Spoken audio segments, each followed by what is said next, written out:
નમસ્કાર મિત્રો આપણે કોઈ પણ પ્રકારના પાકનું વાવેતર કરેલું હોય, જેમ કે અત્યારે શિયાળુ સિઝનમાં જીરું, ધાણા, ચણા, વટાણા, ઘઉં, કલંજી કે અન્ય કોઈ પણ પાકનું વાવેતર કરેલું હોય, તો જેમને વહેલું વાવેતર કરેલું છે એવા ખેડૂત મિત્રોને હવે ઓછામાં ઓછા 15 થી 20 દિવસમાં પાક જે છે પાકી જવા તરફ જઈ રહ્યો છે, પાક જે છે હાર્વેસ્ટિંગ તરફ જઈ રહ્યો છે।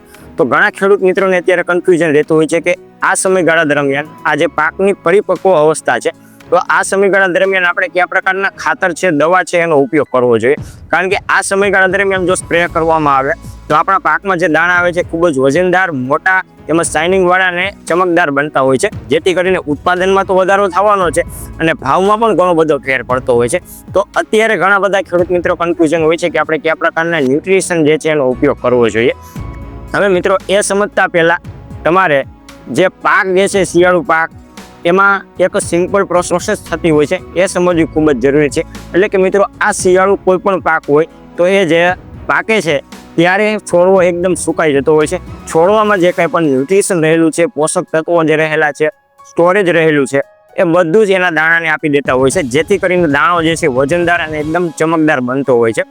તો મિત્રો જેમ આપણે મનુષ્યમાં આપણી પ્રોપર્ટી જે છે, સાધન જે છે, બધું આપણે છોકરાઓને આપી દેતા હોય છે, જેથી કરીને આપણો વંશ જે છે આગળ વધી શકે, અને એ જ પરિસ્થિતિમાં આપણે પાકમાં પણ એ જ પ્રોસેસ થતી હોય છે કે જે છોડવામાં ન્યુટ્રિશન સ્ટોરેજ હોય છે બધું જ દાણામાં જતું રહે છે અને દાણો એકદમ ઓછા સમયમાં વજનદાર અને મજબૂત તેમજ ટકાઉ દાણો બની જતો હોય છે।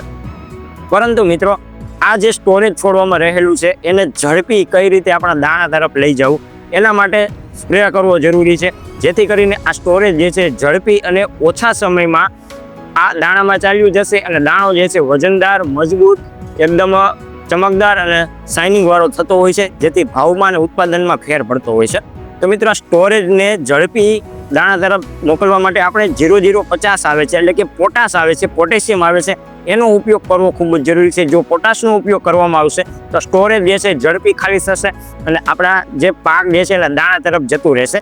અને ઘણા ખેડૂત મિત્રો અત્યારે આ પોટેશિયમનો ઉપયોગ કરી રહ્યા છે, પણ હવે તમે જે આ પોટાશનો ઉપયોગ કરો છો તો એની સાથે ખૂબ જ સસ્તું એવું પોષક તત્વ આવે છે કે એ જો તમે એની સાથે ઉમેરી દેશો તો પોટાશનું કાર્ય જે છે 2 ગણું થઈ જવાનું છે, એટલે ખૂબ જ ડબલ ઝડપથી થવાનું છે। એટલે કે જે દાણાનું વજન વધવાનું છે 2 ગણું વજન વધવાનું છે, શાઇનિંગ જે છે એ બમણું આવવાનું છે, ક્વોલિટી જે છે જોરદાર બનવાની છે। આવું જે મુખ્ય પોષક તત્વો જે છે જે કે પોટાશ સાથે મિક્સિંગ કરવામાં આવે તો 2 ગણું કાર્ય બની જાય। એ પોષક તત્વો જે છે મેગ્નેશિયમ આવે છે મિત્રો।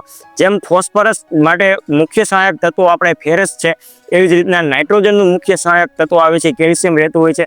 તો સેમ એ જ પરિસ્થિતિમાં પોટાશનું જે મુખ્ય સહાયક તત્વ જે છે મેગ્નેશિયમ છે। એટલે કે જો પોટાશ સાથે મેગ્નેશિયમનો ઉપયોગ કરવામાં આવે તો રિઝલ્ટ જે છે બમણું મળવાનું છે ને 2 ગણી સ્પીડથી મળવાનું છે મિત્રો।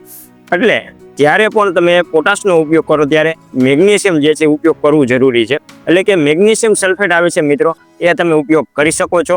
હવે આ બંનેના ડોઝની વાત કરીએ તો કે 0050 છે મિત્રો 1 કિલો 1 એકરમાં સ્પ્રે કરવાનો છે, એની સાથે મેગ્નેશિયમ સલ્ફેટ આવે છે એ પણ 1 કિલો 1 એકરમાં સ્પ્રે કરવાનો છે, જે તમારે 150 થી 200 લીટર પાણી સાથે મિક્સિંગ કરીને 1 એકરમાં સ્પ્રે કરવાનો રહેતો હોય છે। અથવા તો ઘણી બધી પ્રોડક્ટો એવી આવતી હોય છે કે જેની અંદર પોટાશ અને મેગ્નેશિયમ જે છે સાથે રહેતું હોય છે, એવું જે વસ્તુ જે છે પોટેશિયમ સોનાઇટ કરીને આવે છે મિત્રો, તમે એનો પણ ઉપયોગ કરી શકો છો, જે પણ 1 કિલો 1 એકરમાં સ્પ્રે કરવાનો રહેતો હોય છે। તમે ઘણી વખત જોયું હશે પોટાશ સાથે હંમેશા મેગ્નેશિયમ સાથે રહેતું હોય છે, કે પોટાશ માટે સહાયક તત્વ જે છે મેગ્નેશિયમ છે એ માટે જ હંમેશા એની સાથે રહેતું હોય છે। તો મિત્રો આવી તમે અન્ય કોઈ પણ પ્રોડક્ટ જે છે પણ ઉપયોગ કરી શકો છો, પરંતુ ઓછા ખર્ચે સારું રિઝલ્ટ મેળવવા માટે પોટાશ અને મેગ્નેશિયમ છે અલગ અલગ લેવલની સ્પ્રે કરી શકો છો, જેની કિંમત જે છે ખૂબ જ નહિવત રહેતી હોય છે। બંનેની કિંમત જે છે 100 થી 150 રૂપિયા આજુબાજુ 1 કિલોના ભાવ રહેતા હોય છે, જે ખૂબ જ નહિવત કહેવાય અને ખેડૂતો માટે ખૂબ જ ફાયદાકારક વસ્તુ છે। તો આશા રાખું છું કે જે ખેડૂત મિત્રો તેમના પાકમાં લાસ્ટ સ્પ્રે કરવા જઈ રહ્યા છે તેમના માટે આ માહિતી જે છે ખૂબ જ ઉપયોગી બને। અને જે ખેડૂત મિત્રો હજી સુધી આપણી ચેનલને સબસ્ક્રાઇબ નથી કરેલી તે આપણી ચેનલને સબસ્ક્રાઇબ કરી લે, જેથી કરીને આપણે જે વિડીયો અપલોડ કરીએ છીએ એ માહિતી એની નોટિફિકેશન સૌપ્રથમ વાર સીધી જ તમારા મોબાઈલમાં મળી શકે।